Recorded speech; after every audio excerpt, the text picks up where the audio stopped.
bien, muchas gracias. Buenas noches con todos. Bienvenidos a nuestra tercera sesión. Entiendo que el día de ayer tuvimos unos problemas técnicos y ya al final de la clase vamos a ver, dar las indicaciones para el tema de esa sesión pendiente. Bien, el día de hoy, continuando ya con nuestra tercera sesión, nos toca hablar sobre lo que corresponde a la competencia número 3. Ya la sesión pasada, como ustedes pueden haberse dado cuenta, las preguntas que estamos revisando son un poco ya preguntas propiamente del campo de contratación pública, que implica no solamente el conocimiento dentro del marco mismo de la contratación, sino su aplicación sobre todo.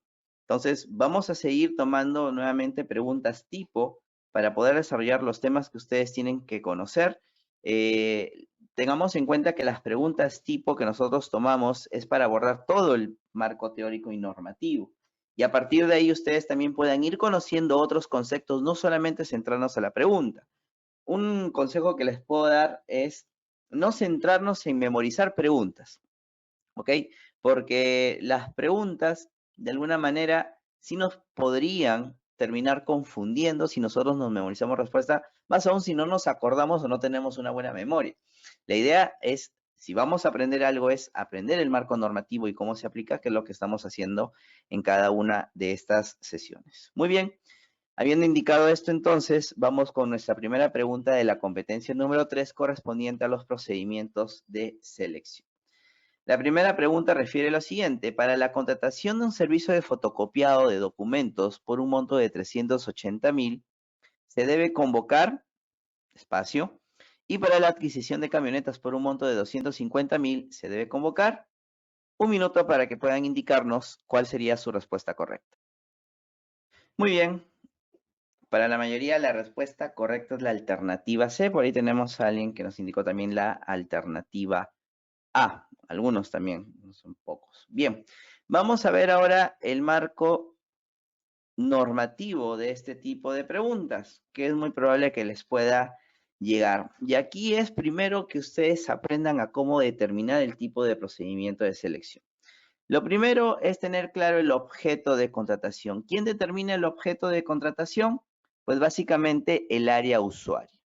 Este objeto de contratación puede ser bienes, puede ser servicios o puede ser obras. En el caso de bienes, pues estamos hablando de un suministro, de una compra-venta o una comercialización de los bienes. En el caso de servicios, la norma, cuando hace referencia a servicios, involucra 3 puntos: servicios en general, consultorías en general y consultorías de obra. Para ello, tengamos en claro, vamos por lo último. El tema de consultorías de obras implica 3 actividades y eso tienen que tenerlo muy en claro. Si la actividad corresponde a una supervisión de obra, a una elaboración de expediente técnico o una supervisión de elaboración de expediente técnico, nos estamos refiriendo a consultoría de obras. Los servicios profesionales altamente calificados corresponden a consultorías en general. Y todos los demás servicios, como un pintado, mantenimiento, corresponde a un servicio. Servicio en general, básicamente. ¿Ok? Eso comprende el tema de servicios. Y en el caso de obras, corresponde a lo que, de acuerdo a la definición que es el anexo 1 del reglamento, indica, ¿no? Hablamos de construcción, reconstrucción, rehabilitación, entre otros tipos de construcciones, pero que implican 4 conceptos: expediente técnico, dirección técnica, mano de obra, materiales y equipos. ¿Ok? Entonces, ello tienen que tenerlo claro. ¿Quién lo determina? Pues básicamente el área usuaria. ¿Por qué debo tener en claro el objeto? Porque aparte de determinar el tipo de procedimiento de selección, voy a saber el tipo de bases estándar que voy a emplear. No es lo mismo la fase de ejecución contractual de una obra que un servicio. La obra termina con una liquidación. En el caso de un servicio, culmina con la conformidad de la misma. Entonces, teniendo en claro el objeto, lo otro que me permite determinar el tipo de procedimiento de selección es el valor referencial o el valor estimado, dependiendo del objeto también de la contratación.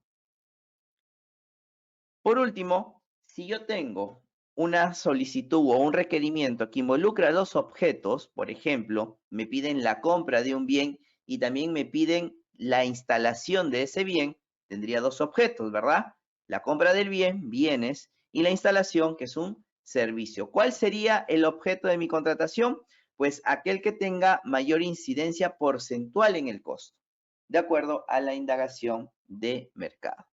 Teniendo en claro esto, entonces, hay que también considerar los tipos de procedimiento de selección que tenemos y la característica de cada uno de ellos. Vamos a hacer remembranza y vamos a determinar por qué la importancia de conocer sobre cada uno. Los procesos más grandes son licitación pública y concurso público. Los primeros, licitación pública, se emplea para bienes y obras, mientras que el concurso público para lo que son servicios, consultorías y servicios, claro. En el tema de adjudicación simplificada, también se emplea para los tres objetos. La diferencia es que la licitación pública y el concurso público son procesos más largos en plazos y también albergan los procesos de mayor cuantía, mientras que la adjudicación simplificada, los procesos son más cortos y corresponde a un monto menor. Luego tenemos la selección de consultores individuales. ¿Cuándo empleamos la selección de consultores individuales? Pues básicamente cuando vamos a contratar a una persona natural. ¿Ok? Si ustedes revisan sobre la selección de consultores individuales, ya les comenté en la sesión anterior, es un proceso muy similar a un proceso CAS. ¿Por qué? Porque dentro de sus factores de evaluación tienen uno que se llama la entrevista. ¿Ok? Entonces, si yo requiero contratar a una persona natural que me va a prestar el servicio sin un equipo o un plantel técnico adicional, pues básicamente empleo la selección de consultores individuales. Luego tenemos la comparación de precios. Como su mismo nombre lo indica, voy a comparar los precios en donde en el mercado. Se emplea para bienes y servicios de disponibilidad inmediata, ya que denomina la norma disponibilidad inmediata, pues aquellos bienes y servicios que se pueden adquirir en máximo 5 días o se puede iniciar su prestación en ese plazo de 5 días. ¿Por qué? Porque ya están establecidos en el mercado. Se van a realizar sin seguir una indicación especial por parte de la entidad, más la que el mismo mercado lo desarrolla. Por ejemplo, televisores. Si voy a comprar televisores, yo no voy a mandar a fabricar un nuevo televisor. Ya el mercado me ha dicho cómo son los televisores. Yo solamente seleccionaré algunas condiciones como por ejemplo pulgadas, pantalla plana, todo ese tipo de información. Pero más allá no, porque ya el mercado estableció las condiciones del bien. Un servicio de hospedaje, lo mismo. Yo no voy a determinar cómo se va a desarrollar el hospedaje. No voy a decir, mira, necesito que tenga una cama acá, otra cama acá, que sea de este espacio tanto por tanto. No, ya el servicio está establecido. Habitación simple, matrimonial, doble, triple, ya está en el mercado. Entonces, bienes y servicios de disponibilidad inmediata. La comparación de precios tiene una particularidad, que es la indagación de mercado. Es una indagación de mercado especial, distinta a la indagación de mercado que nosotros solemos hacer. ¿Por qué? Porque si yo, como órgano encargado de las contrataciones, advierto que la indagación de mercado, perdón, que el requerimiento corresponde a un bien y servicio de disponibilidad inmediata y por el monto voy a aplicar la comparación de precios, pues mi indagación de mercado va a tener que reunir al menos dos condiciones. Uno, que tengo que hacer 3 cotizaciones obligatoriamente y que esas 3 cotizaciones van a ser sobre proveedores que no estén inhabilitados para contratar con el Estado, que tengan su registro nacional de proveedores vigente en el objeto de la contratación y que tampoco se encuentren dentro del marco de los impedimentos. Esas son las condiciones que al menos la indagación de mercado de un proceso regular no te exige. Luego tenemos las contrataciones directas. Las contrataciones directas establecen 14 supuestos. En todos los supuestos, a excepción de la situación de emergencia, todos nos piden tener nuestro expediente de contratación aprobado. Lo que voy a hacer es exceptuarme de la fase de selección. No voy a convocar un proceso, esperar que se presenten, evaluar, calificar. No. Acá invito a un postor que yo considero tiene todas las condiciones a contratar, como su mismo nombre lo indica de manera directa. Y repito, la única condición o contratación que se realiza en vía de regularización es la contratación directa por situación de emergencia ¿Por qué? Porque tiene una característica que se llama inmediatez. Primero contrato, después regularizo. Entonces, esas son las particularidades respecto a lo que corresponde de las contrataciones directas. Las compras corporativas efectuadas por Perú Compras cuando se reúnen varias entidades para que Perú Compras pueda realizar la contratación. Los catálogos electrónicos de acuerdo marco cuando determino de alguna manera que el bien o el servicio que requiero contratar se encuentra incluido en uno de los catálogos de acuerdo marco, por ejemplo, útiles de escritorio, suministro de limpieza, pasajes aéreos, entre otros, y el concurso de proyectos arquitectónicos. Creo que no vi por acá, sí, la subasta inversa electrónica. La subasta inversa electrónica se va a aplicar para bienes y servicios que están incluidos en el listado de bienes y servicios comunes. ¿Qué implica esto? Que tienen ficha técnica. Y al indicar que tienen ficha técnica, tienen una particularidad especial. ¿Por qué? Porque son bienes y servicios que no son fáciles de formular su requerimiento.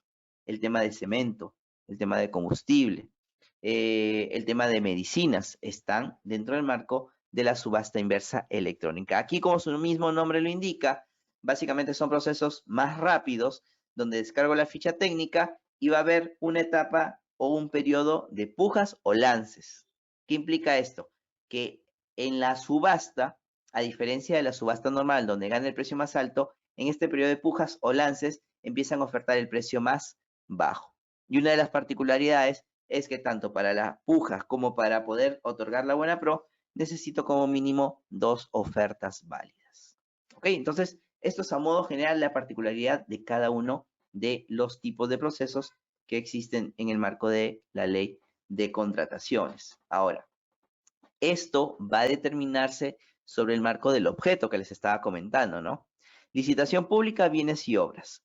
Concurso público, servicios. Adjudicación simplificada, bienes, servicios y obras. La selección de consultores individuales, servicios de consultoría, personas naturales. Comparación de precios, bienes y servicios de disponibilidad inmediata. Subasta inversa electrónica, bienes y servicios comunes y contratación directa para lo que son costos o criterios de costo-oportunidad y situaciones de emergencia. Adicionalmente a ello, este cuadro, sí, al menos los montos básicos tienen que aprender. De cajón, por ejemplo, monto mínimo para licitación pública para bienes 480.000 soles y para obras 2.800.000. Mismo monto sucede para concurso público, sino que en lugar de bienes hablamos de servicios. 480.000 para arriba, lo que son concursos públicos, y 480.000 hasta abajo, lo que corresponde a adjudicaciones simplificadas. ¿Ok? Monto mínimo de toda contratación, 39.600. ¿Por qué? Porque es el monto actual de las 8 OITs. La subasta inversa electrónica, característica, no tiene monto máximo, pero sí mínimo las 8 OITs. La selección de consultores individuales solamente es hasta 60.000 soles, la comparación de precios hasta 74.250 y la contratación directa tampoco tiene monto máximo, pero sí mínimo, las compras mayores a 8 ITs. El concurso de proyectos arquitectónicos corresponde al mismo monto de una licitación pública, o perdón, un concurso público en el caso de servicios, 480.000 hacia arriba. ¿Ok? Esto sí, señores, tienen que aprender. Muy bien. Dicho esto, entonces, vamos a relanzar la pregunta. Para la contratación de un servicio de fotocopiado por un monto de 380.000 soles, una entidad debe convocar, y para la adquisición de camionetas por un monto de 250.000, la entidad debe convocar, espacio, 1 minuto para que nos indiquen su respuesta correcta. La mayoría nos sigue diciendo que la respuesta correcta es la alternativa C, pero tenemos alguna respuesta respecto a la alternativa B y la alternativa D. A ver, vamos a resolver la pregunta. Nuevamente, chicos, acá el primer punto importante. Ya hemos visto, ayudarnos del enunciado, metodología de descarte. Servicio de fotocopia de documentos por un monto de 380.000. Estamos hablando de un servicio cuyo monto no supera los 480.000, por lo tanto es una adjudicación simplificada. A partir de ahí ya estamos descartando dos alternativas, la A y la D, que nos hablaban de un concurso público. Y la segunda corresponde a una adquisición de camionetas, bienes por un monto de 250.000. ¿Cuál es el monto mínimo para una S o una LP? En el caso de bienes, 480.000. Por lo tanto, la respuesta correcta es la alternativa C. Adjudicación simplificada en ambos casos. Muy bien. Pasamos a la siguiente pregunta. Relacione respecto a los documentos del procedimiento de selección. En números tenemos bases, solicitudes de expresión de interés y solicitud de cotización. Y en letras tenemos la contratación directa, selección de consultores individuales, comparación de precio y licitación pública. Un minuto para que nos indiquen su respuesta correcta. Muy bien, tenemos solamente una respuesta. ¿Alguien más?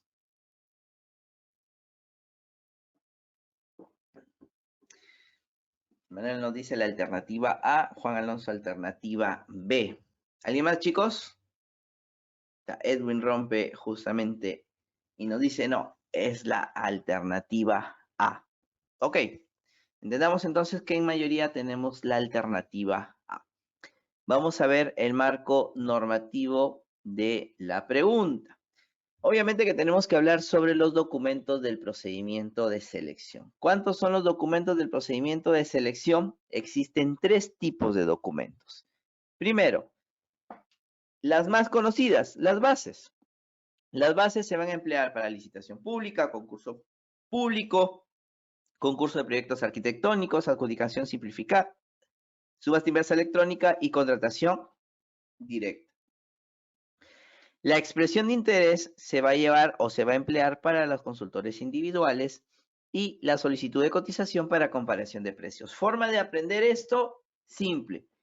Comparación de precios, solicitud de cotización. Acuérdense, salgo a comparar precios. ¿Y qué necesito? Cotizaciones, solicitud de cotización. Consultores individuales, expresión de interés. Todo lo demás a través de bases. Así de simple, chicos. Ahora, ¿qué son las bases? Pues de acuerdo a la norma es el conjunto de reglas formuladas por una entidad. ¿Cuántos tipos de bases existen? A ver. ¿Cuántos tipos de bases creen ustedes que existen? Chicos, los leo.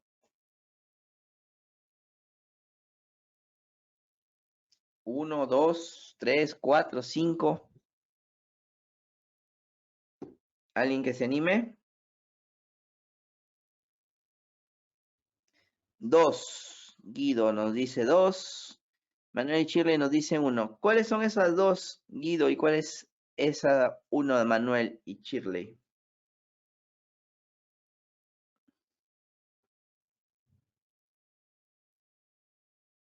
¿Las pueden mencionar?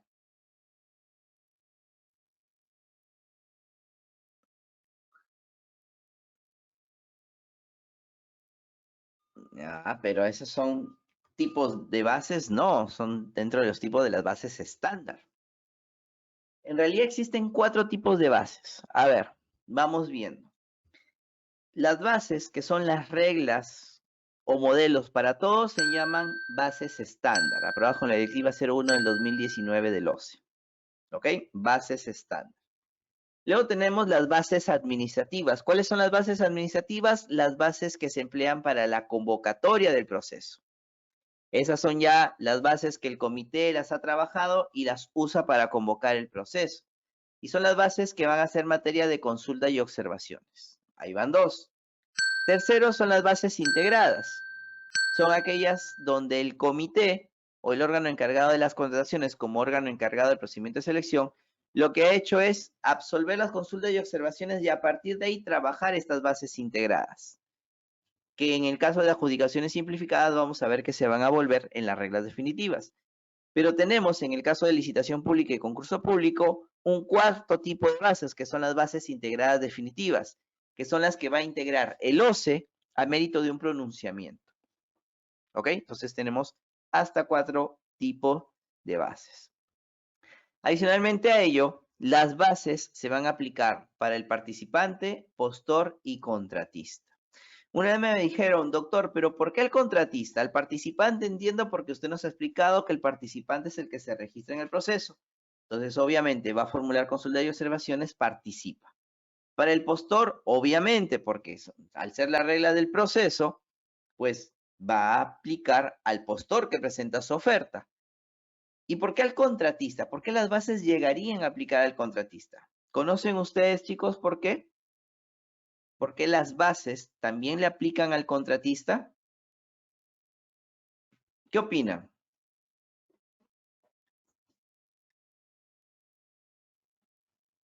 ¿Alguien?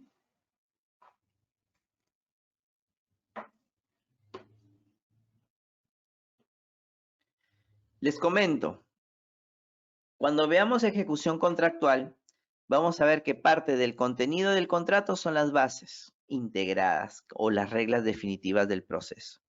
Y por ahí vamos a atender de que no es cierto cuando te dice un contratista que el requerimiento no forma parte del contrato. El requerimiento, claro que forma parte del contrato, porque en el anexo 3, tú vas a encontrar, o el capítulo 3 vas a encontrar justamente el requerimiento dentro de las bases. Y justamente vamos a ver ello. La estructura de las bases son 3 cuerpos. Primero, la sección 1, lo que no se puede modificar, las condiciones generales. Prácticamente algunas disposiciones de la norma y algunas nuevas disposiciones que hay que tener en cuenta. 2, la sección específica. Ahí es donde ya la entidad trabaja, prácticamente incorpora lo que realmente quiere, su información técnica y económica, de acuerdo a lo determinado en el expediente de contratación. Y por último, los anexos, que es la sección 3, donde están las declaraciones juradas y los formatos que se deben presentar dentro de la oferta.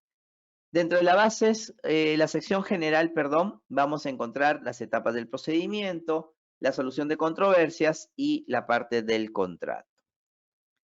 En la sección específica ya es donde se hace la modificación. Se incluyen las generalidades del proceso, como la nomenclatura, datos de la entidad, el RUC, dirección. Luego vienen las especificaciones sobre el procedimiento, sistema de contratación, tipo de proceso, modalidad de ejecución, monto del valor referencial o el valor estimado. Acuérdense que el valor estimado no aparece. Luego viene el requerimiento que les comentaba en la sección específica, capítulo 3. El capítulo 4 nos habla de los factores de evaluación. No se olviden que lo que elabora el órgano encargado del procedimiento de selección son los factores de evaluación, mientras que los requisitos de calificación están dentro del capítulo 3 del requerimiento, porque son elaborados por el área usuaria o el área determinada para ello. Y la sección quinta o el capítulo 5 de la sección específica corresponde a la proforma de contrato. Muy bien, dicho esto, entonces volvemos a relanzar la pregunta. Relaciona respecto a los documentos del procedimiento de selección. Tenemos número base 1, 2 solicitudes de expresión de interés, 3 solicitudes de cotización. En letras tenemos contratación directa, selección de consultores individuales, comparación de precios y de licitación pública. Un minuto para que nos indiquen cuál sería su respuesta correcta. Muy bien, se acabó el tiempo. A ver, chicos, acá lo que tenemos que tener en cuenta, repito, es aprendernos lo menor para poder llegar a lo que es mayor. Vamos en este caso, por ejemplo, las bases, yo puedo acordarme que lo aplico a las contrataciones directas. Primera relación 1A. A partir de ahí, metodología de descarte. Ya tengo 2 alternativas menos. Luego, de a mí me acuerdo que las bases se aplica para licitación pública. Segunda relación 1D, que como puedo ver, ambas alternativas la tiene. Entonces, como tienen las bases, vámonos a algo más sencillo. Solicitud de cotización. La solicitud de cotización solo se emplea para comparación de precios. Siguiente relación, 3C, y con eso ya estaría llegando a mi respuesta correcta alternativa D. Y solamente para comprobar, selección de consultores individuales con la expresión de interés. ¿Ok? Entonces, así de sencillo podemos llegar a la respuesta correcta. Es cuestión, obviamente, de ir aprendiendo y conociendo parte de la normativa. Pasamos a la siguiente pregunta.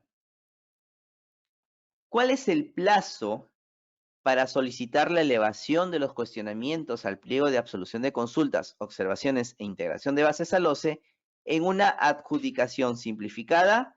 1 minuto para que puedan indicar su respuesta correcta. Muy bien. Acá tenemos para la mayoría la respuesta correcta, la alternativa B. Por ahí algunos también la alternativa C que recién veo. ¿Ok?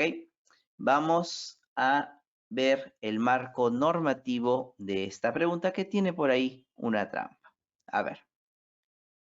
Vamos a hablar ya de alguna manera de las etapas. A ver, a modo general, la primera etapa dentro del marco de un procedimiento de selección es la convocatoria. Por ahí inicia básicamente la fase de selección. La convocatoria, que como todos saben, se realiza a través del SEACE, ¿ok? No se puede hacer a través de otra plataforma, al menos no como formalidad esencial. Complementariamente lo puede hacer después de haberlo registrado convocado a través del SEACE. La convocatoria, ¿qué me va a permitir? Pues básicamente registrarme como participante y esa es la segunda fase, registro de participantes. ¿Quiénes se pueden registrar como participante? Todo proveedor del Estado. Y para ser proveedor del Estado tengo que tener mi registro nacional de proveedores. La condición es que me encuentre habilitado, no esté suspendido, para poder contratar con el Estado. Entonces, con mi RNP y que tenga este RNP en el objeto de la contratación, porque si mi RNP no pertenece al objeto de la contratación, no me voy a poder registrar en el proceso, realizo el registro. Una vez que ya tengo la condición de participante, porque ya me registré, voy a poder formular consultas y observaciones, que es la etapa que vamos a ver ahora. Para esto, ustedes deben tener muy en claro cuando hablamos de una consulta y cuando hablamos de una observación. A ver, atentos por favor. Si yo voy a pedirle a la entidad que de lo que se ha establecido en las bases me aclare alguna disposición, pues lo único que le voy a solicitar es una aclaración, una consulta. Por ejemplo, si la entidad no me ha indicado cuál es el horario de trabajo en el cual yo me puedo apersonar para suscribir el contrato, entonces planteo la consulta y le digo, entidad, por favor, indícame cuál es el horario de trabajo en el cual, de resultar ganador con la buena pro, me pueda apersonar a efecto de suscribir el contrato correspondiente. Por otro lado, si yo determino que hay una disposición en las bases que contraviene no solamente la norma de contrataciones, sino también por ahí contraviene alguna norma técnica que tenga relación con el objeto de la contratación, pues voy a plantear una observación. Ambas, de acuerdo a la norma, se regulan de manera simultánea a través del SEACE. ¿Ok? Ahora, cabe indicar que existen plazos. En el caso de licitación pública y concurso público, para poder formular consultas y observaciones, mínimo hay 10 días hábiles. En el caso de adjudicación simplificada, mínimo existen 2 días para bienes y servicios y 3 días como mínimo para obras. Muy bien. En cuanto a la formulación de consultas y observaciones, debemos indicar que si como resultado de una consulta u observación se tiene que realizar un ajuste al requerimiento que no tenga mucha incidencia, o sea, que no modifique literalmente todo el requerimiento, pues solicito autorización al área usuaria y le pongo de conocimiento al titular o el delegado que haya aprobado el expediente de contratación. Cabe indicar adicionalmente a ello que la norma es clara señalando que no se van a absolver aquellas consultas y observaciones que se presenten de forma física. ¿Qué implica de forma física? Aquí tenemos que hacer una interpretación extensa de la norma. ¿Por qué? Porque ya hablamos de una contratación electrónica como tal. Básicamente no se van a absolver consultas y observaciones que no se hayan presentado bajo la formalidad prescrita, que es a través del SEACE. Una vez que formulé mis consultas y observaciones, ¿qué se genera?